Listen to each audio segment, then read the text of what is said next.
Hey Raiders, Mr. Swanson here, and we have just been drawn into World War II by the surprise attack at Pearl Harbor on December 7th, 1941, a date which will live in infamy. Let's catch up with my spring of 2023 World History Honors class as they recreate President Franklin Delano Roosevelt's famous date which will live in infamy speech. Here they are.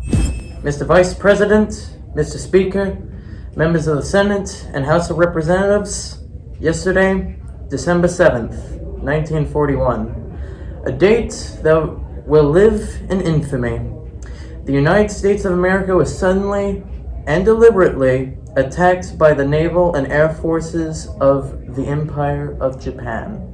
The United States was at peace with that nation, and at the solicitation of Japan, was still in conversation with its government and its emperor, looking toward the maintenance of peace in the Pacific. Indeed, 1 hour after Japanese air squadrons had commenced bombing in the American island of Oahu, the Japanese ambassador to the United States and his colleague delivered to our Secretary of State a formal reply to a recent American message. Now, while this reply stated that it seemed useless to continue the existing diplomatic negotiations, it contained no threat or hint of war or of armed attack.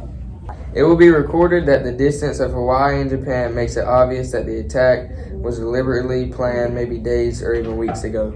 During the intervening time, the Japanese government has sought to deliberately deceive the United States by false statements and expressions of hope for continued peace.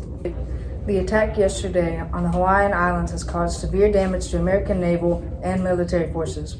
I regret to tell you that very many American lives have been lost. In addition, American ships have been reported torpedoed on the high seas between San Francisco and Honolulu. Yesterday, the Japanese government also launched an attack against Malaya. Last night, Japanese forces attacked Hong Kong. Last night, Japanese forces attacked Guam. Last night, Japanese forces attacked the Philippine Islands. Last night, the Japanese attacked Wake Island, and this morning, the Japanese attacked Midway Island. Japan has therefore undertaken a surprise offensive extending throughout the Pacific area. The facts of yesterday and today speak for themselves. The people of the United States have already formed their opinions and will understand the implications to the very life and safety of our nation. As Commander-in-Chief of Army and Navy, I have directed all measures to be taken for our defense. Always will our whole nation remember the character of the onslaught against us, no matter how long it may take us to overcome this premeditated invasion of the American people and their righteous might. We'll win through absolute victory. I believe that I will interpret the will of Congress and the people when I assert that we will not only defend ourselves to the uttermost, but will make it very certain that in this form of treachery shall never again endanger us. Hostilities exist.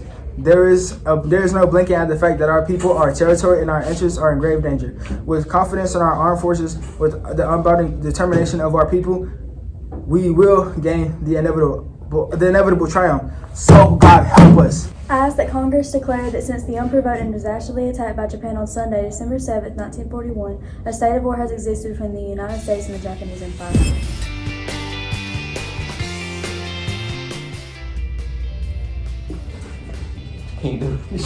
Hostilities exist. The Lord.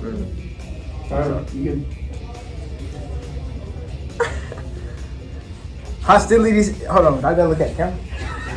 Existing diplomatic negotiations. Wait. Oh my God. I read 4, my fault. To deliberately deceive the United States by statements of false statements. From top, you get. I gotta say my name? No. So God help us.